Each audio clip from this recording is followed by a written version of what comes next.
નમો હરિયંતાણમ, નમો સિદ્ધાણમ, નમો આયર્યાણમ, નમો વજ્જાયણમ, નમો લોય સવસાવુણમ. એસો પંચ નમુકારો સૌ પાવપણાસણો, મંગલાણમ ચ સવ્યેસી પડમમ વૈ મંગલમ. મંગલમ ભગવાન વીરો, મંગલમ ગૌતમ પ્રભુ, મંગલમ સ્થૂલભદ્રાદ્યા, જૈન ધર્મોસ્તુ મંગલમ. શત્રુંજય તીર્થાધિરાજ એની પાવન છત્ર છાયાની અંદરમાં બેસીને આ પ્રવચન કરવાનો એક લાભો મળી રહેલો છે. વર્ષો પછી શત્રુંજય તીર્થાધિરાજની અંદરમાં આવવાનું મળ્યું, રહેવા માટે મળ્યું, રોજ યાત્રા કરવાનો લાભો મળ્યો. એમ કહેવાય છે કે આ ગિરિરાજની છાયા જે પ્રાણી ઉપર પડે ને, એ પ્રાણી પણ લગભગ 3 કે 7મા ભવે મોક્ષની અંદરમાં જાય. એ વ્યક્તિ પાલિટના શત્રુંજય તીર્થાધિરાજ ઉપર નથી આવ્યો, પણ તીર્થાધિરાજનો પડછાયો, એની પ્રતિછાયા, इसकी परछाई જે વ્યક્તિ જેની ઉપર પણ પડે, જે જીવ સૃષ્ટિ ઉપર, એનો પણ જો કેટલાક ભાવોમાં મોક્ષ થતો હોય તો શું આ પાવન તાકાત, પવિત્રતાનો પરમ પુંજ આ શત્રુંજય તીર્થાધિરાજ લઈને બેઠેલા હશે. એટલી પવિત્રતા છે કે 99 પૂર્વવાર આદિનાર પરમાત્મા પધાર્યા, અને 99 પૂર્વવાર પધારે એટલે આદિનાર ભગવંતની બધી જ પવિત્રતાનો પુંજ આ તીર્થની અંદરમાં જાણે કે જમા થયેલો છે. એ રાયણ વૃક્ષ, એ વૃક્ષ નીચે પરમાત્મા સમવસરેલા હોય, પ્રભુનું ત્યાં વારંવાર દિશનાઓ થતી હોય, પ્રભુનું સમવસન મંડાતું હોય. અને 99 પૂર્વવાર કોને કહેવાય છે?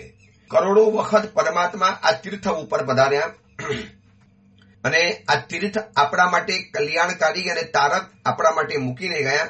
શ્રીમંદર પરમાત્મા મહાવીરે ક્ષેત્રમાં બેઠા બેઠા જો આ તીર્થના વખાણ કરતા હોય તો એ તીર્થ ઉપર આપણને રહેવા માટે મળે, એની યાત્રા કરવા માટે મળે, એની પૂજા કરવા માટે મળે, એની સ્પર્શના કરવા માટે મળે, એના એક દર્શન કરવા માટે મળે. એક મહા સૌભાગ્ય, પરમપણે પ્રચંડ સૌભાગ્ય છે.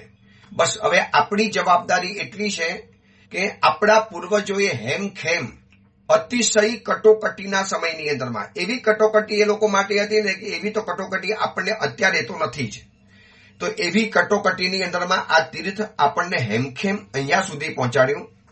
તો હવે આપણી પણ જવાબદારી છે કે આ તીર્થને આવનારી પેઢી સુધી, આપણા આવનારા લોકો સુધી આ તીર્થને પહોંચાડવું પડશે. તો એ પણ યાદ કરશે કે અમારા પૂર્વજો આ તીર્થને અમારા સુધી પહોંચાડ્યું. જેમાં આપણે આજે આપણા જૂના પૂર્વજોને આપણે યાદ કરીએ છીએ, એ 16 ઉદ્ધાર કરનારા મહાપુરુષો, આ તીર્થ ઉપર મંદિર બનાવનારા, સુરક્ષા કરનારા, રક્ષા કરનારા, બલિદાન આપનારા, આ તીર્થ માટે જાન અને ધન બધું જ કુરબાન કરી દેનારા આજે લોકોને આપણે કેટલા ગૌરવ સાથે યાદ કરીએ છીએ. તો એવી જ રીતે આપણને યાદ કરશે, અને આ ગૌરવ સાથે યાદ કરે તો કેટલીક આચાર સંહિતા આ તીર્થની આપણે પાળવી પડશે. ગમે કે ન ગમે, ઈચ્છા થાય કે ન થાય, પણ આ આચાર સંહિતા પાળવી જ પડશે, તો જ તીર્થને આપણે બચાવી શકીશું. વરના કેટલીક વ્યક્તિઓ એવી બેઠેલી છે કે જે આ તીર્થ ઉપર એનો એક બુરી નજર છે, એ લોકોને આ તીર્થ હડપવું છે. જો ધ્યાન નહીં રાખીએ, આચાર સંહિતાને નહીં પાડીએ, શું છે હું એક 2-4 દિવસની અંદરમાં હજી સર્વે કરું છું. રોજ તીર્થની યાત્રા કરવા જાઉં, એક મંદિર, એક વ્યક્તિઓ, એક લોકોના બધા સર્વે કરતા જે મગજની અંદરમાં નોંધ થઈ છે એ બધું જ આચાર સંહિતા રૂપે તમને બતાવીશ, અને એ પારવી અત્યંત આવશ્યક પડશે. તો આપણે આ તીર્થનો એક નવો ઉદ્ધાર કરી શકીશું, આ તીર્થની આપણે સુરક્ષા કરી શકીશું. બસ આ શત્રુંજય તીર્થાધિરાજની અંદરમાં બેસીને થતા પ્રવચન, કુવલે માલાના ગ્રંથના પ્રવચનનો વિષય છે માર્ગ ભૂલેલા જીવન પથિકોની પ્રતિબોધ કથા. આ આખી કથાની અંદરમાં નકરી પ્રતિબોધની જ વાત આવે છે. એક વ્યક્તિ બીજી વ્યક્તિને પ્રતિબોધ કરે, એક બીજા 5ને પ્રતિબોધ કરે, 5 બીજા 15ને પ્રતિબોધ કરે. તો આ જીવનની પ્રતિબોધ કથા છે, જીવનના પથિકોની પ્રતિબોધ કથા. 1245 વર્ષ પૂર્વે બનેલો 4 પ્રસ્તાવ અને 17,000 શ્લોકોની અંદરમાં ફેલાયેલો આ કુવલે માલા નામનો ગ્રંથ પ્રત્યેક જીવાત્માને જેની પીડા છે, જેનાથી પરેશાન છે, જેનાથી હેરાન છે, એવી ક્રોધ, માન, માયા, લોભ અને મોહ, એનાથી બનેલી આ એક કથા એને જે ભોગ બનેલા 5 પુરુષો હતા, 5 મિત્રો હતા, અને કેવી રીતે એમાંથી બહાર નીકળ્યા અને કેવી રીતે એમને એકબીજાના મિત્રોને પ્રતિબોધ કરીને બહાર કાઢ્યા, એની સુરેખ અને એક અદ્ભુત સુંદર સર્વાંગ આ કથા છે. કથામાં ત્યાં સુધી પહોંચ્યા છીએ કે જંગલની અંદરમાં સુંદર મુનિવરના દર્શન થયા અને મુનિવરના રૂપ, તેજ અને પ્રભાવથી અભિભૂત બની કુવલયચંદ્ર કુંવર એ મુનિવરને વિનંતી કરે છે કે પ્રભુ, આ ભર યુવાનીમાં આપને આ સંયમ જીવનના સાધનાના માર્ગે આવવાનું મન થયું તો પ્રભુ કંઈક તો કારણ હશે ને, મને આપની આત્મકથા બતાવો, આત્મકથા જાણવી છે. અને મુનિવર પોતાની આખી આત્મકથા કહેતા ત્યાં સુધી મુનિવરે વાત પહોંચાડેલી હતી કે બીજો સંસાર ચક્રનો ચિત્રપટ એ ઉપાધ્યાયે મને બતાવ્યો અને એમાં કોઈ 2 પુરુષની કથા બતાવેલી હતી. એમાંથી 2 સગા ભાઈઓ, પિતાજી એક પુણ્યશાળી પિતાજીના ગયા પછી કેવી ભાગ્યહીનતાના ભોગ બન્યા, કેવી કમનસીબીના લેખ એના લલાટે લખાઈ ગયા, દર દરમિયાન ઠોકર ખાતા, ભિખારી બનતા, શું ધંધા નથી કર્યા, કયો વ્યાપાર નથી કર્યો, કયો બિઝનેસ નથી કર્યો, કયા ઉપાયો નથી અજમાવ્યા, શું નથી કર્યું આ લોકોએ. આપણે ગઈકાલના પ્રવચનની અંદરમાં જોયું, જેને જ્યાં જે વસ્તુ બતાવી એ બધે જ ઉદ્યમ કર્યા, સાહસ કર્યું, પરાક્રમ કર્યું, જે થતું હોય બધું જ કર્યું છે. પણ અંતરાય કર્મ ઉદયમાં એવું આવ્યું છે કે એ અંતરાય કર્મ ગાંઠતું જ નથી. એક રોગ એવો હઠીલો હોય, દવા પાવરફુલ હોય, ડોક્ટર ચોક્કસ હોય, બધું સારું હોય, પણ હઠીલા રોગની સામે એ દવાઓ બધી જેમ ફેલ જાય, ડોક્ટર પણ નિષ્ફળ જાય. બસ એવી જ રીતે અંતરાય કર્મ જયારે હઠીલું બેઠેલું છે, બરોબર ચીપકીને બેઠેલું છે, તો એને ભોગવે છૂટકો છે. એ આ કથાએ આપણને બતાવ્યું છે. અને આટલી બધી હેરાન પરેશાન ગતિ જે જગ્યાની અંદરમાં ગયા, એમાં સૌથી છેલ્લે તો હાડ પિંજર જેવા થઈ ગયા. દેવીની આરાધના કરી, ઉપવાસો કર્યા, આટલું બધું કર્યા છતાં પણ શરીર હાડ પિંજર બની ગયું, પણ સફળતા તો નથી મળી છે. હવે એ લોકોની ધીરજનો અંત આવી ગયો. હકીકતની અંદરમાં હવે લોકો કંટાળી ગયેલા હતા. શું કરવું ભાઈ, આપણે સમજ નથી પડતી. જંગલની અંદરમાં હાડ પિંજર જેવા અધમુવા બની અને આંખમાંથી દળ આંસુ પાડતા વિચારે છે કે માએ કેવી આશા રાખી છે આપણા પાસેથી, અને આપણે પણ માતાની આશાને પૂરી કરવી જોઈએ. માતાની વાત ખોટી નથી. નાની ઉંમરે માએ આપણને આશા સાથે મોટા કરેલા હોય, પણ કેવી કમનસીબી કે આપણે માની પણ ઈચ્છા પરિપૂર્ણ નથી કરી શકતા. અને આપણે એના માટે શું નથી કર્યું ભાઈ. જંગલમાં ગયા, સમુદ્રની અંદરમાં ગયા, અરણ્યોની અંદરમાં ગયા, જે સાધનાઓ કરી બધી જ કરી, જે ઉપાયો હોઈ શકે બધા જ કર્યા છે. હવે ધીરજ ખૂટી ગઈ છે. નાનો ભાઈ મોટા ભાઈને કે, મોટો ભાઈ નાના ભાઈને કે ભાઈ હવે આપણી ધીરજ ખૂટી પડી છે. અને હકીકતની અંદરમાં એના જીવનમાં જે અંતરાય કર્મનો એટલો પ્રચંડ ઉદય છે કે ધીરજ હારી જ જાય. ક્યાં સુધી પણ આવું, ક્યાં સુધી આવું રહેવાનું? બસ વ્યક્તિના મનમાં આ જ સવાલ પેદા થાય. તો આ કથા આપણને એ જ બતાવે છે, જ્યાં સુધી અંતરાય કર્મ છે ત્યાં સુધી આવું રહેવાનું. બસ ક્યાં સુધી? મેં જેટલું અંતરાય કર્મ બાંધ્યું છે ત્યાં સુધી. સીતા માતાને 12 વર્ષ અને 14 વર્ષ, અંજના સુંદરીને 24 વર્ષ. જોઈ લો ક્યાં સુધી? તો બસ 24 વર્ષ સુધી. જેવી રીતે સીતા માતાના હોય તો 27 વર્ષ સુધી અંતરાય કર્મ જે ઉદયની અંદરમાં આવે એને ભોગવવું જ પડે છે. રડશું, હસીશું, માથા પછાડીશું, આર્ત ધ્યાન કરીશું.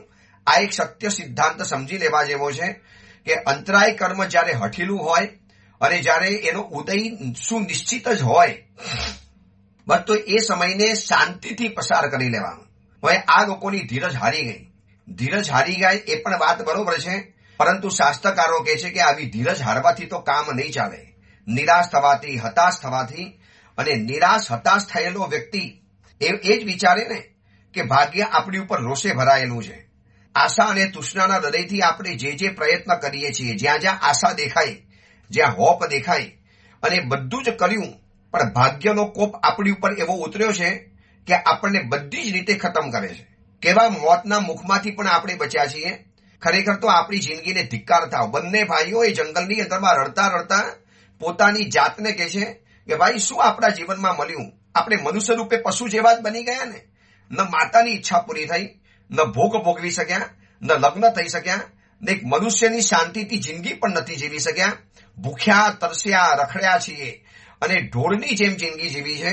ભાઈ જોઈ લો, આ બધી જ ઘટનાઓ આપણા ભાગ્યએ કરી છે અને આપણું ભાગ્ય પણ બહુ વિચિત્ર છે અને બહુ વિપરીત છે. હવે આવી જિંદગીનો મતલબ શું ભાઈ? ભાઈ મને લાગે છે કે હવે આપણે જિંદગી નથી જીવી. માને મોઢું પણ કેવી રીતે બતાવશું? આટલી બધી મહેનત કરીને માતાઓ કેવી આશા રાખીને બેઠી હશે કે બસ દીકરાઓ કમાઈને આવશે. આપણે પરદેશમાં જ કીધું હતું કે માં સમુદ્રને ઓળંગીને જઈએ છીએ, ત્યારે માતાએ કીધું કે ઠીક છે, મહેનત કરીને પાછા કમાઈને આવજો. હવે જયારે સાવ ખાલી હાથે અને ઉપરથી હાડ પિંજર જેવા જશું, માં પણ ભાંગી પડવાની, માને પણ દુઃખ બનાવવાનું અને માના દુઃખી મોઢાને આપણે કેવી રીતે જોઈ શકીશું? તો મોટા ભાઈ નાનો ભાઈ મોટા ભાઈને કહે છે કે મોટા ભાઈ મને તો મન થાય છે કે હવે આપણે આ જિંદગી નથી જીવી. આ જીવીને પણ મતલબ શું છે? શું આપણને મળ્યું છે? આ જીવનનું પ્રયોજન પણ શું આપણને? નથી આપણે કોઈના દુઃખો દૂર કરી શક્યા, નથી માતાની ઈચ્છા પરિપૂર્ણ કરી શક્યા, નથી આપણે પેટ પૂરતું કમાઈ શક્યા, પેટ પૂરતા ભોજન પ્રાપ્ત કરી શક્યા. ભીખ માગી છે આપણે કરોડપતિના દીકરા પછી પણ ભીખ માગી. બધી શરમ નેવે મૂકી અને જે વ્યાપાર થતા હોય બધા જ કર્યા છે, પણ હવે બધાની અંદરમાં આપણે નિષ્ફળ ગયા. મોટાભાઈ સાચું કહું, હવે આપણા માટે આત્મહત્યા, આપઘાત, બસ આપણે ખતમ થઈ જઈએ. યા મોટા પર્વત ઉપરથી ઝંપલાવી દઈએ, યા પછી કોઈ ફણીધરના રાફડાની અંદરમાં હાથ નાખી ડંખ વાગે, કારોતરાનો ડંખ વાગે અને આપણે ઝેર ચડીને મરી જઈએ, અથવા તો ગળામાં પથ્થર બાંધી અને કોઈ સમંદર કે દરિયાની અંદરમાં ડૂબી મરીએ. ભાઈ હવે નથી જીવવું. આ નારેસી, આ હતાશા, આ આપણી મજાક છે, મસ્કરી છે. નસીબ આપણી મજાક કરે છે અને ગામમાં પાછા જશું તો લોકો પણ વાતો કરવાના, બસ ખાલી હાથે પાછા આવ્યા, કશું જ ન મળ્યું. આના કરતા મોટા ભાઈ આપણે જિંદગીને ટૂંકાવી દઈએ, જિંદગીને ખતમ કરી નાખીએ. બસ બંને ભાઈઓ હવે હકીકતની અંદરમાં વાજ આવી ગયા છે, ગળા સુધી આવી ગયા. મોટા ભાઈ જો આ ઊંચે દૂર પર્વતોના શિખરો દેખાય, જાણે આપણને બોલાવે છે, આવી જાઓ મારી પાસે, અને આ પર્વતના શિખર ઉપર ચડી અને ઝંપલાવી દઈએ, ખતમ થઈ જઈએ, એટલે આ જિંદગી પણ પૂરી થઈ જાય. પણ એ લોકોને ખબર નથી કે આવા દુઃખી, આવા તકલીફવાળા સમયની અંદરમાં, દુઃખ ભર્યા સમયની અંદરમાં આપઘાત કરી લેવાથી આયુષ્ય પૂરું થશે, અંતરાય કર્મ પૂરું નહીં થાય. એ તો ઊભું જ રહેવાનું છે. આજે જેટલા પણ સુસાઇડ કરનારી વ્યક્તિ શું વિચારે છે? ભાઈ છુટકારો પામી લઈએ, જાન છૂટે. જાન છૂટશે પણ અંતરાય કર્મ તો ઓર વધારે પ્રગાઢ બનવાનું. એટલે આપઘાત કર્યું એનું વળી પાછું એક નવું કર્મ, એ પાછું નવું ભોગવવાનું આવશે. એના કરતા પાપઘાત વિચારો, આપઘાત કરતા પાપઘાત, કે જિંદગી ટૂંકાવી છે, મરણના કષ્ટોને સહન કરું છું, તો કેમ ન માસક શમન કરું, ઘોર તપસ્યાઓ કરું અને એવી ઘોર સાધનાઓ કરી લઉં કે આમે મારે મરવું જ છે ને, મરવાની પીડાને સહન કરવા તૈયાર છું, તો આ બધી પીડાને સ્વીકારી લઉં સ્વેચ્છાએ. કદાચ મારું અંતરાય કર્મ તૂટી જાય ધર્મના પ્રભાવે, તપસ્યાના પ્રભાવે, આરાધનાના પ્રભાવે. અને બંને ભાઈઓએ નક્કી કર્યું. મોટા ભાઈએ નાના ભાઈની વાત સાંભળી. નાના, તે તો વાત કરી, મારા આ વાત મને કેટલાય દિવસથી મનમાં રમતી હતી, પણ તને કહેતા હું સંકોચાતો હતો. આપણે બંને જઈએ પર્વત ઉપર, આ ઊંચા શિખર ઉપર ચડી જઈએ, હાથમાંથી હાથ પકડી, એકબીજાનો હાથ પકડી અને સીધા જ આપણે પર્વત ઉપરથી છલાંગ લગાવી દઈએ અને જિંદગીને ખતમ કરી નાખીએ. આમે પણ જિંદગીએ આપણને શું આપ્યું છે? અને આપણા મરવાથી કોણ દુઃખી બનવાનું? આપણા મરવાથી પણ શું ફરક પડવાનો? આ દુનિયામાં આપણે છીએ કે નથી, કોને પડી છે? કોણ આપણા માટે વિચારે છે? બહુ તો માં બચારી વિચારશે, અને વિચારતા કદાચ, અને માં જીવે છે કે મરે છે એ પણ આપણને ખબર નથી. કેટલાય વર્ષોથી આપણે બહાર રખડીએ છીએ, 12 વર્ષ થયા, ભિખારીની જેમ ભટક્યા છીએ. આ અંતરાય કર્મ ઉદયમાં આવે ત્યારે કેવી પરેશાની હોય છે, કેવી અંદરમાં નિરાશા છવાઈ જતી હોય છે, કેવો અંધકાર જીવનની સામે છવાઈ જતો હોય છે.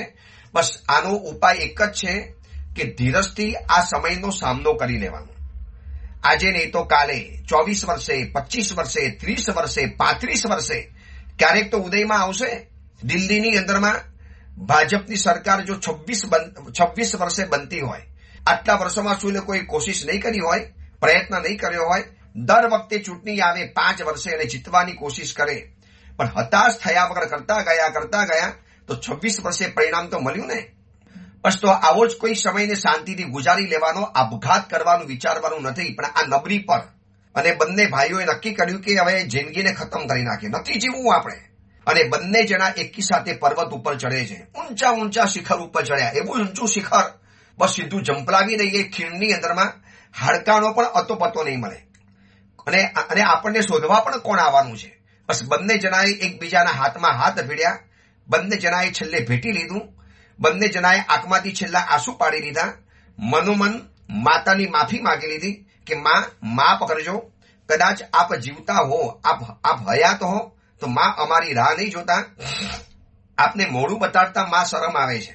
જિંદગીમાં સાવ પાયમાલ છીએ, અમે અમારા પિતાજીનો વારસો પણ નથી સાચવી શક્યા. માં તારી ઈચ્છા પણ નથી પૂરી કરી શક્યા. એક દીકરો પોતાની માની પણ ઈચ્છા ન પૂરી શકે, આનાથી તો કમનસીબી શું કરી શકાય. બસ માં માફ કરી લેજે. હે ભાગ્ય, બહુ અમારી આકરી પરીક્ષા લીધી. બસ હવે અમે તારી સામે હારી જઈએ છીએ. અને છલાંગ લગાવવાની આમ જામ તૈયારી કરે છે.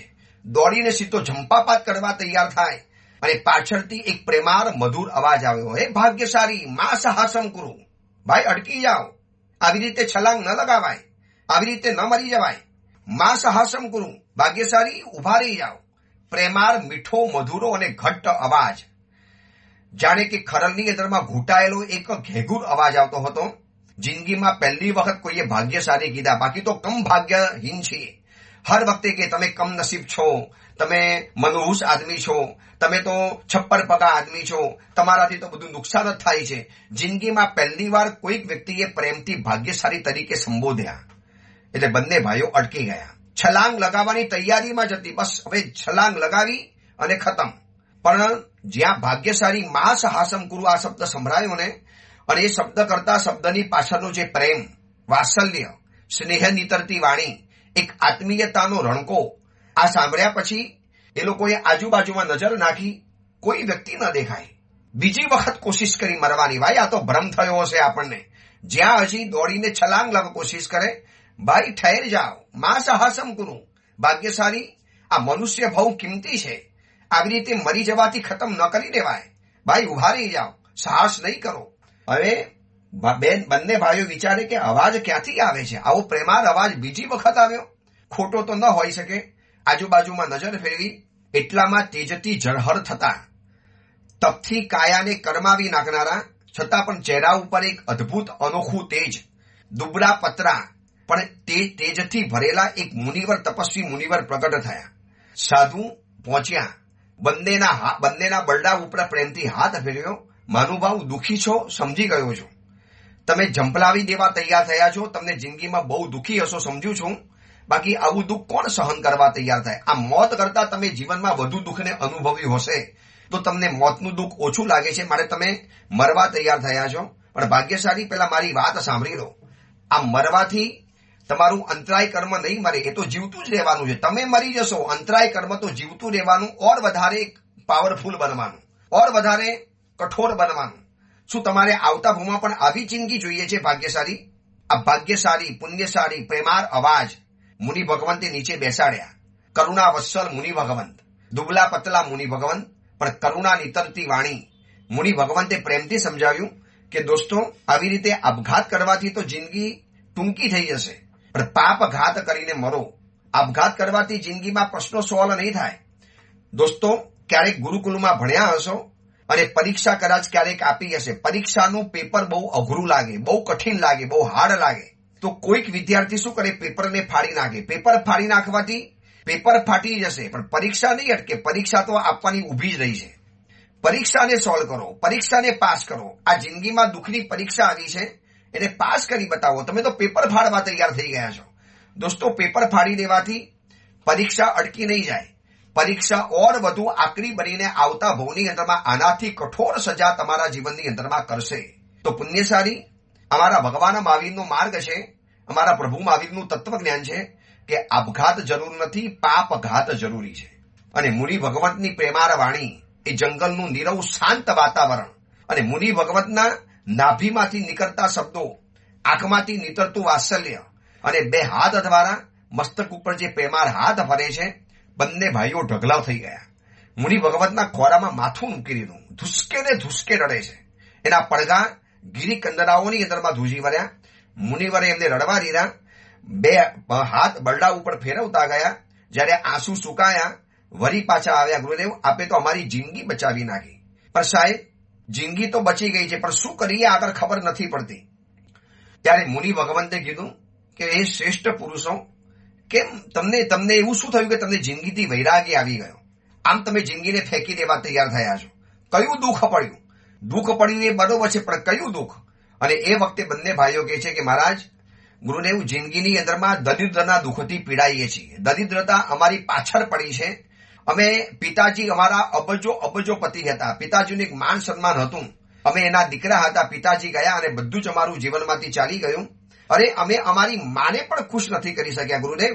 અર્થોપાર્જનના ઘણા પ્રકારો અમે અજમાવ્યા, એક પણ પ્રકાર નથી બાકી રાખ્યો અર્થ ઉપાર્જન માટે, પૈસા કમાવા માટે. વેપાર કર્યો, ખેતી કરી, સેવા ચાકરી કરી, ભીખ માગી, મંત્રોના જાપ કર્યા, ધાતુવાદ સેવ્યા, સરોવરો ખોદ્યા, મંડલો આલેખ્યા, જ્યાં જ્યાં જેને જે ચીજ બતાવી બધી જ કરી છે, પણ એકમાં પણ અમે સફળ નથી થયા. ભગવાન, ખબર નથી પડતી કે કેમ અમારા જીવનની અંદરમાં આવું થાય છે. છેવટે અમે કંટાળી ગયા. આ મનહૂસ જિંદગીથી ખરેખર ત્રાસી ગયા અને એમ થયું કે બસ મરી જઈએ. આ સંસારમાં અમારું કોઈ નથી. પિતાજી હતા એ ગયા, માં કદાચ હશે કે નથી ખબર નથી, અને માને મોઢું નથી બતાવી શકતા. બાકી કોઈ સ્વજનો અમારી સામે જોવા તૈયાર નથી. બધાએ મોઢું ફેરવી દીધું છે. બધા પૈસાના પૂજારી. જ્યાં અમારી પાસે કંઈક દેખાય તો લોકો અમારી પાસે કંઈક કરવા તૈયાર થાય છે. જ્યારે કશું જ નથી ત્યારે કોઈ સામે જોવા તૈયાર નથી. જબ તક આપકે પાસ હૈ પૈસા તબ તક લોગ પૂછેંગે આપકો હૈ कैसा.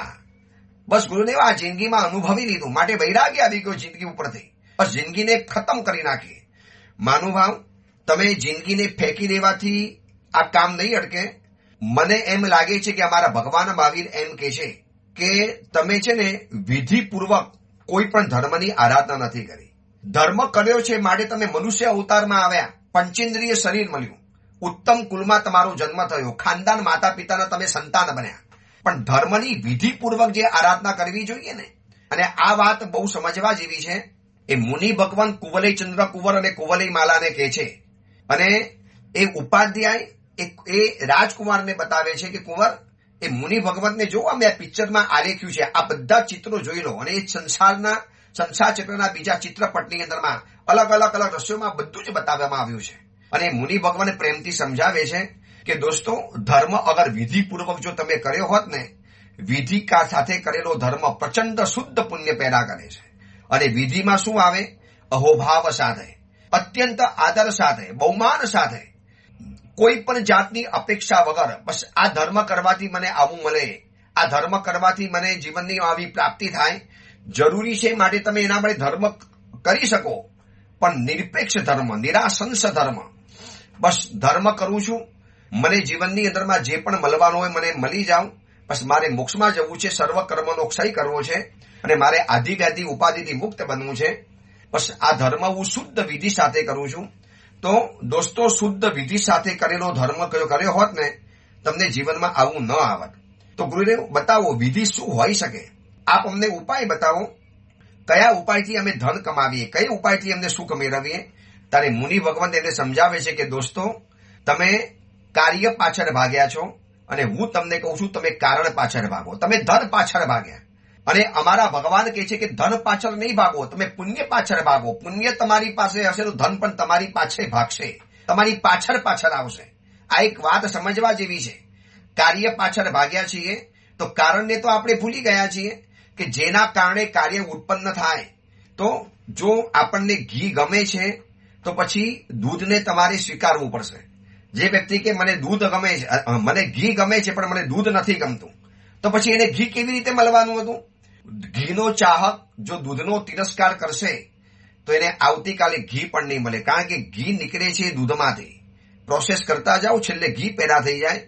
તો ઘીના ચાહકે દૂધના ચાહક બનવું પડશે, ધનના ચાહકે પુણ્યના ચાહક બનવું પડશે, ધનના ચાહકે વિધિ સાથે કરેલા ધર્મના ઉપાસક બનવું પડશે.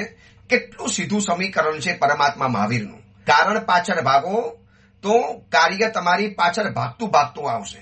તમે ધનની પૂજા કરી, ધન પાછળ દોડ્યા, ધન મેળવવા કોશિશ કરી, પણ ક્યારે તમને યાદ આવ્યું કે તપસ્યા કરું, પુણ્ય ખૂટી પડ્યું છે, નવા આચારો કરું, પ્રભુની પૂજા કરું, કોઈ સંતોની સેવા કરું, સદગમની અંદરમાં જવું, પ્રવચનમાં જવું, સુપાત્ર દાન કરું, માનવતાના કાર્યો કરું, ગરીબ ગુરુબાઓને દાન આપું, કોઈની પેટની આંતરડી થારું? શું તમને આ વિચાર આવ્યો છે? તમે કાર્ય પાછળ ભાગતા ગયા, ધન પાછળ ભાગ્યા. તમે ધન પાછળ નહીં ભાગો, તમે પુણ્યની પાછળ ભાગો. જેનાથી પુણ્યથી ધન મળે છે એ પુણ્ય પાછળ ભાગો. તો આવતીકાલે ધન તમારી પાછળ પાછળ ભાગવાનું છે.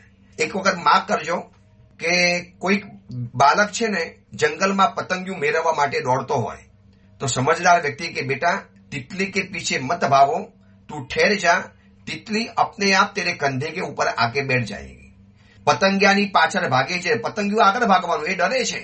તમે આવીને શાંતિથી ઉભા રહી જાઓ તો એક સમય એવો આવશે કે જે તમને જોઈએ છે એ પતંગિયું આપણા ખભા ઉપર કંધા ઉપર આવીને બેસી જશે.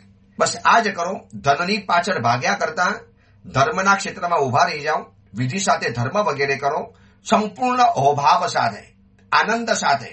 ધર્મ કરી લીધા પછી અનુમોદનાની સાથે.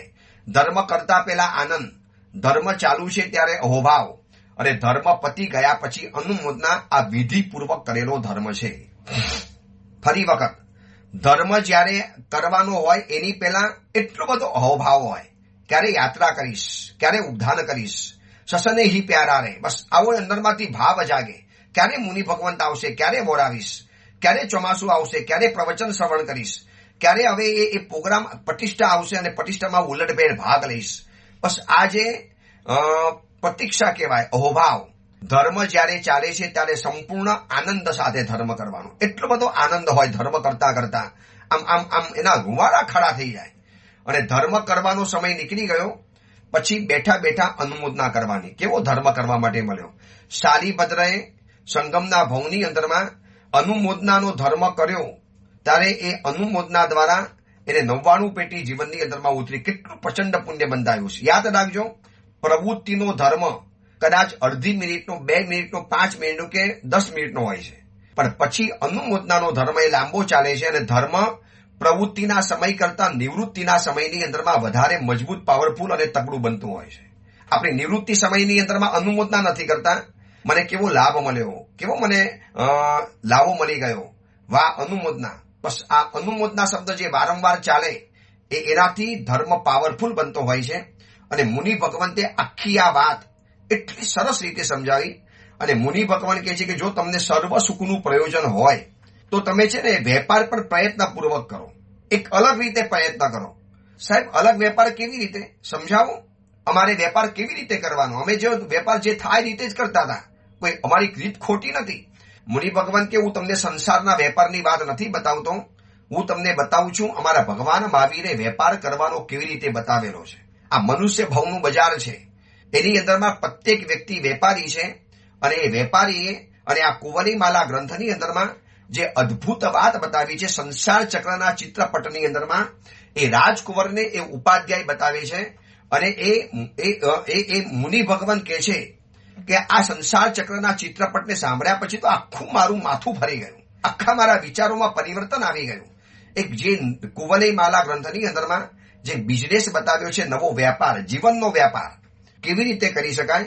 અને મુનિ ભગવાન કહે છે કુંવલીચંદ્ર કુંવર કુંવરને કે જો સર્વ સુખનું તમને પ્રયોજન હોય તો વેપાર પ્રયત્નપૂર્વક કરો. દેહરૂપી દુકાનમાં વિસ્તાર પામેલા મનને નિયંત્રણ કરી અને એના દ્વારા પુણ્યનું કરિયાણું ખરીદી લો તો જેથી તમને નફાની અંદરમાં સુખ પ્રાપ્ત થાય. અને કોઈ પણ પ્રકારે ખેતી કરો તો આવા પ્રકારની કરજો. હવે ખેતી કેવી રીતે કરવી એ વાત બતાવી, પણ આ એક વાત જાણવા જેવી છે કે સર્વ સુખનું જો પ્રયોજન હોય, પરિવાર જોઈએ, ધન જોઈએ, ફેમિલી જોઈએ, ગાડી જોઈએ, બંગલો જોઈએ, સુંદર રૂપ જોઈએ, સૌંદર્ય જોઈએ, આમ જોતાની સાથે કોઈનું મન મોહી જાય એવું રૂપ લાવણ્ય જોઈતું હોય તો શું બતાવ્યું છે અહીંયા? દેહરૂપી દુકાન. આ શરીર એ દુકાન છે અને એ દુકાનની અંદરમાં મન નામના મુનિમને નિયંત્રિત કરી અને પુણ્યનું કરિયાણું આ દેહરૂપી દુકાનમાં ભરતા જાઓ. આ શરીર દ્વારા પુણ્ય કમાવતા જાઓ. સેવા, ભક્તિ, યાત્રા, સંગ, 99, ચોમાસું, સુપાતદાન, પ્રવચનોનું શ્રવણ, કોકના માટે દોડધામ, ધર્મના માટે સમય કાઢવાનો, આ બધું જ પુણ્યનું કરિયાણું ખરીદવા જેવું છે. અને પછી જુઓ તમને નફાની અંદરમાં કેવું સુખ સુખ સુખ જીવનની અંદરમાં આવી જાય છે. એક આખી નવી વાત, આખો નવો એંગલ, આખો નવો દ્રષ્ટિકોણ, આખી એક નવું વિઝન. આ જાણ્યા પછી બંને ભાઈઓ તો સ્તબ્ધ બની ગયા. એકબીજાની આંખમાં સામે જોઈને કહે છે યાર આવું તો આપણે સાંભળ્યું પણ નથી. પહેલી વાર ખબર પડી કે શરીર રૂપી દુકાનની અંદરમાં મનના મુનિમને નિયંત્રિત કરી પુણ્યરૂપી કરિયાણું ખરીદવાનું, ભરવાનું અને નફાની અંદરમાં સુખ મળી જાય. અને મુનિ ભગવંતે કીધું કે દોસ્તો ખેતી કરવી હોય ને તો તમારે ખેતી આવા પ્રકારની કરવી જોઈએ. હવે મુનિ ભગવંત એ ખેતી કરવાની કેવી રીતે બતાવે છે, એ ઉપાધ્યાય એ રાજકુંવરને કહે છે કે જો આ સંસાર ચક્રના ચિત્રપટની અંદરમાં મેં બતાવ્યું છે ખેતી કેવી રીતે કરવાની, અને એક નવો જીવનનો વેપાર, એક એટલી અદ્ભુત આ વાત છે જીવનનો નવો વેપાર. સાંભળ્યા પછી, વાંચ્યા પછી મને એમ થયું કે શું અદ્ભુત કમાલ કરી છે, પ્રભુનું લોજિક કેવું છે. સાંભળ્યા પછી તમને પણ લાગશે કે વાહ અદ્ભુત વાત છે. એટલે આવતીકાલે આ પ્રવચનમાં બતાવીશ જીવનનો વેપારની વાત. પછી 2 દિવસ વિચાર છે શત્રુંજય તીર્થની 27 વિશેષતા વિચારી છે. રોજ તીર્થની યાત્રા કરું છું, નીચે ઉતરું છું અને મંદિરો જોયા, પ્રભુની પ્રતિમાઓ જોઈ, જાપ કર્યો, આરાધના કરી, આ બધું જ કરતા કરતા 27 વિશેષતાઓ વિચારી છે શત્રુંજય તીર્થાધિરાજની. એના 2 દિવસના પ્રવચન લઈ લઈશ. બધો તો ઇતિહાસ કહી શકાય એવો નથી, એટલો પ્રચંડ અને એટલો પારાવાર ઇતિહાસ છે. તો એના બદલે આ 27 વિશેષતા શત્રુંજય તીર્થની જોઈ લઈશું અને ત્યાર પછી આપણે કુવલયમાલાના પ્રવચનમાં આગળ વધીશું. 27 તારીખ સુધી અમે શત્રુંજય તીર્થમાં છીએ. 28 તારીખથી સવારે વિહાર થઈ જવાનો. હવે સુરત તરફનો વિહાર આગળ વધવાનો. આગામી ચાતુર્માસ સુરતની અંદરમાં, મહાવીરે ધામ વેસુની અંદરમાં ચાતુર્માસ નક્કી થયેલું છે, એટલે સુરત તરફ વિહાર થવાનો. એ અંગેની બીજી વિશેષ વાત આવતીકાલે કરીશું. એ જ મંગલ કામના, મંગલ ભાવના. જીનાગના વિરુદ્ધ કાંઈ પણ બોલાયું હોય તો મિચ્છામી દુક્કડ.